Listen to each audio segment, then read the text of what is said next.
Today we're going to rank the current units in the global release of Jujutsu Kaisen Phantom Parade. We're also going to go over their skills, if they're worth going over. So let's jump into it. First up we have the character everybody knows, the strongest Gojo, going into SS tier. He's going to be a good unit for a long time. He does insane damage and he can't be hurt unless the enemy uses a domain, although he does leave after 7 turns. He's a straight beast. He can self-buff his damage by 124% of attack at level 10, and his ultimate, which is an AoE, does 525% damage at level 1 and 1048% damage at level 10. Although damage percent might be lower than others, he still has the highest damage scaling in the game right now, maybe besides the new Gojo just came out. Next is SSR Junpei, going into B tier. Not very good. He can make himself into an invincible tank, but it's only for 1 turn. His ultimate can poison an enemy, but you don't need damage over time when other units can just nuke people. SSR Nanami is next, and he's headed into B tier as well. He's just not as good as his SR version. He's a subpar damage dealer, and his skill 3 and ultimate split damage types, which reduces the amount of recollection bits you can use on him. There are just better options out there, unfortunately, and he's stuck in B tier. Along with SR Mekamaru,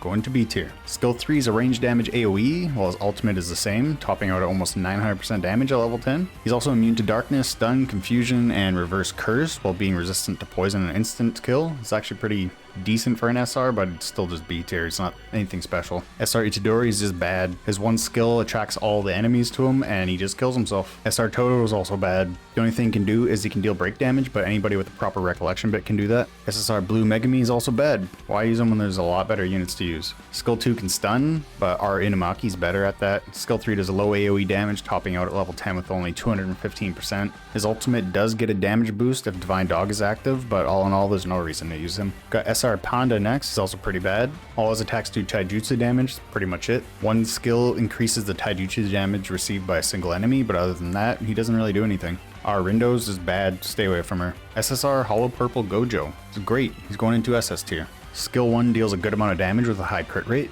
while also decreasing the enemy's taijutsu and jujutsu damage. Skill 2 increases the enemy's damage received, but also increases the enemy's damage. But then he increases self-buff damage by a pretty good amount, 54 to 70%, depending on skill level. Skill 3 increases his own break damage, deals single target damage, and then decreases the enemy's damage dealt. His ultimate deals high range jujutsu damage, ranging from 1000 to 2000% based on skill level. It is an AoE, and it decreases all enemies' ultimate gauge count, but then he leaves the field immediately after his ultimate. He also has attack immunity and leaves the field after 7 turns, just like the other Gojo. Next we have SR Inumaki. He's actually going to A tier. Skill 1 deals single target damage and decreases the enemy's taijutsu damage. Skill 2 attracts an enemy's attack while granting counter to himself. Skill 3 is just an AoE. His ultimate is single target damage and decreases the enemy's ultimate gauge count. All his skills damage himself, but if his HP is below 35%, he'll heal himself by 15%. There's a 60% chance of that. SR Mai, it's just bad. Does low damage all around, low chance to stun, just not worth using. Next we got SR Yaga. It's going to SS tier. It's great. Skill 2 buffs all allies taijutsu and jujutsu damage for 4 turns, up to 45% at max level. Skill 3 increases damage received by an enemy up to 47% at level 10, while also dealing damage with the attack. His ultimates are really good as well. It decreases the enemy's taijutsu and jujutsu damage while also increasing the amount of damage it receives, all by 49% at max level. One of the best supports in the game currently. SR Junpei is another unit to stay away from. He is going into bad tier. Does low damage and he poisons enemies, but poisons aren't that great. You don't want to chip away at enemies' HP, you want to do some real damage and nuke them like Gojo can. Our Megami, just no, bad. You can use him for a stun here and there if you don't have anybody else, but just stay away from him. SSR Jogo is actually only decent, he's going into A tier. Skills 1 through 3 are all nothing special, unfortunately, or he would be ranked higher, but what is good though is his ultimate / domain. At max level, it does 600% damage to all enemies. This is what it does at max level. 600% damage to all enemies and expands his domain for 4 turns, which gives him all of these things. Guaranteed hit effect, attack immunity, buffs crit rate by 197%, damage by 59%, reduces damage received by 29%, recovers cursed energy by 60%, and it makes it so he can't recover ultimate gauge, unfortunately. If his other skills were better, he'd be ranked higher. Our Maki, just don't. Bad. Our Nobara, bad. Don't use her. SR Nanami's next. Going into SS tier, he's great. Skill 2 buffs all allies damage by 34% at level 10. Skills 1 and 3 deal split damage to a single target, nothing to note there. His ultimate also increases all allies damage, this time by 28%. So you really want to get his skills off before somebody like Gojo does his ultimate. It'll really buff that damage. SSR Black Flash Itadori. It's sitting in A tier. I wish he was better. Skill 1 is just straight damage. Skill 2 buffs his crit rate by 140%.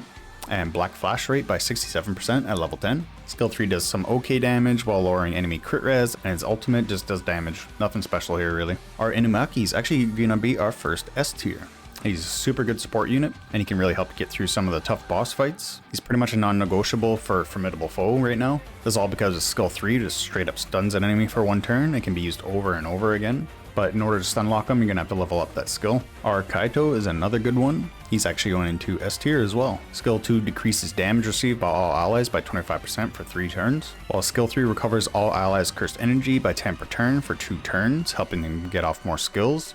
His ultimate actually increases all allies' Jujutsu damage by 64% for 3 turns at level 1 and 128% at level 10. Really good for a nuke team. SSR Todo is going into A tier. Skill 1's just straight damage, Skill 2's damage with a chance to confuse, and Skill 3's really the only interesting one. It buffs the ally behind him, buffs their taijutsu damage a bit, and it grants best friend status, which enables counterattacks, which can also confuse the enemy. His ultimate buffs self crit rate and his best friend crit rate. Nothing really special here, kind of middle of the road. SR Maki, not very good. She does taijutsu damage, break damage, and decreases enemy taijutsu damage. There's not really any reason to use her. Next we have SR Momo. She's actually going into S tier. Skill 1 does range damage, but her skill 2 increases all allies damage by 70% at level 10. Skill 3 can stun all enemies, while her ultimate does range damage and can also stun all enemies. All her skills give her self-evade besides skill 1. She's actually pretty decent. SSR Yellow Megumi, Incomplete Domain, is going to SS tier. He's a fantastic support unit. While his domain's active, from his ultimate, all enemies deal 35% less damage. They'll take 45% more damage, and it also grants attack immunity to himself while decreasing cursed energy costs. Getting his ultimate off before Yuta or Gojo can ultimate is going to increase their damage massively. While his domain is active and his other skills deal much more damage as well.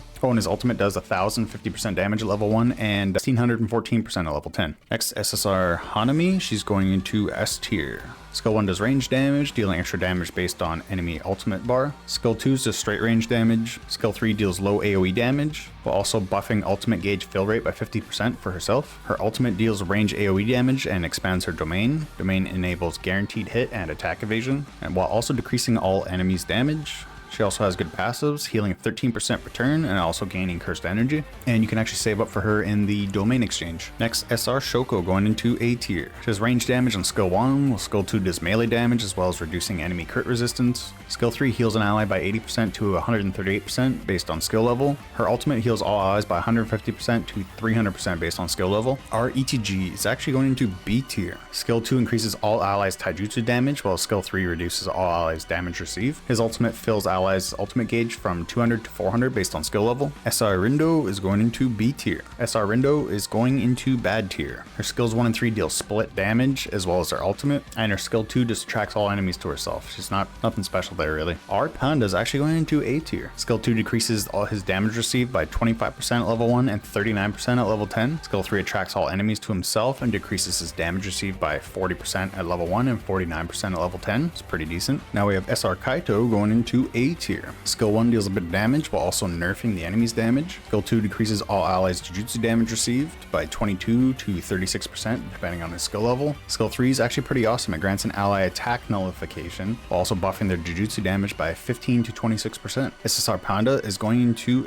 SS tier. It's actually the best tank in the game right now. Skill 1 can deal break damage if he's in gorilla mode. Skill 2 attracts all enemies to himself and decreases his damage received by 40 to 49% depending on skill level. Skill 3 is single target damage, which changes to an AoE if he's in gorilla mode. His ultimate activates gorilla mode, which buffs his taijutsu damage and his break damage, but it removes decreased damage effects from himself. His passive also gives him a self revive. SSR Maki, bad. Don't use her. She's pretty low damage. She's got 1 debuff, but stay away. SR Miwa is actually an S tier tank. Skill 2 attracts all enemies while also giving herself evasion status, while skill 3 enables her to counterattack when hit by a melee attack. Her ultimate deals split damage unfortunately, but is what it is. SSR Inumaki isn't actually as good as his R version. He's going into A tier. Skill 1 deals Jujutsu damage. Skill 2 increases his own break damage by 50%, damages the enemy, and then increases the damage they take. Skill 3 heals himself a little, and his ultimate deals damage just to one enemy. No stuns for this guy, and his skills 1, 2, and ultimate all hurt himself. When redeeming things, passive passive can nullify fatal damage to himself or an ally one time, and he has a chance to heal himself a little bit. SR Noritoshi, going into bad tier. He's just bad. He can stun, but it's at a much lower rate than the other characters. It's just not worth investing into. SSR Yuta, of course, going into the SS tier. It's actually a damage dealing beast with his AoE, and even if skill 3 can hit really hard. Not only that, he heals your team by 25% when they drop below 60% health, as long as he has 10 cursed energy. He's also able to execute enemies with skill 2. He's just a no-brainer. He's just a no-brainer for the SS tier. His ultimate attack deals 1000 to 1999% to all enemies, depending on the skill level. SSR Nimble Body Yuji, one of our new SSR units, heading into S tier. Skill 1 deals single target damage, skill 2 increases crit rate for self by 40% and all allies break damage by 30% at level 1. Level 10 crit rate for 53% and break damage by 48%. Skill 3 deals single target damage while self buffing his taijutsu damage by 25 to 33% and filling his ultimate gauge by 160. His ultimate deals single target damage and increases taijutsu damage received by the enemy by 31% at level 1 and 45% at level 10. Another new character, SSR Momo, going into SS tier. It's another fantastic support unit. Skill 1 deals damage like normal, but also increases damage received to that unit by 15 to 21%. Skill 2 increases all allies damage by 41% at level 1 and 69% at level 10, while also increasing break damage by 20%. Skill 3 increases all allies crit rate by 31 to 45%, crit damage by 20 to 30%, and critical hit resistance by 30%, all based on her skill level. Her ultimate deals AoE damage, decreases enemies' ultimate gauge, and can also stun them. SSR Geto going into S tier. Skill 1 targets one enemy and has a higher crit rate depending on how much cursed energy he currently has. Skill 2 deals single target damage, and if his cursed energy is over 30, it also decreases the enemy's taijutsu damage. If it's over 40, increases jujutsu damage received by that enemy. Skill 3 is an AoE that deals more damage based on available cursed energy, just like skill 1. His ultimate is the same as a skill 3, except that also reduces his cursed energy to 0. The reason why I don't have him at SS, because you really need to watch and manage his cursed energy levels for him to be optimal, as well as him dealing both melee and ranged damage, so you can't use all the good recollections on him. You're stuck to like the damage ones, not the ranged or the taijutsu ones. If you do min-max him, you'll be SS tier. Finally, we have Nobara. She's pretty good, but not great, so she's going into S tier. She has really good single target damage that varies based on the enemy's nail count, from 225% of attack at level 1 to 449% of attack at level 10, but it scales much higher based on the nail count. She doesn't have an AoE, which holds her back a bit, but all around pretty good unit, deserves the S tier spot. If you may have noticed, there's no triple S tier, because we are going to be getting some new units in the future, and they will deserve a tier of their own, so it's basically reserved for them when they come out. So do you agree with all my placements? If not, let me know in the comments below. Make sure to like and subscribe, and I'll catch you next time. See ya.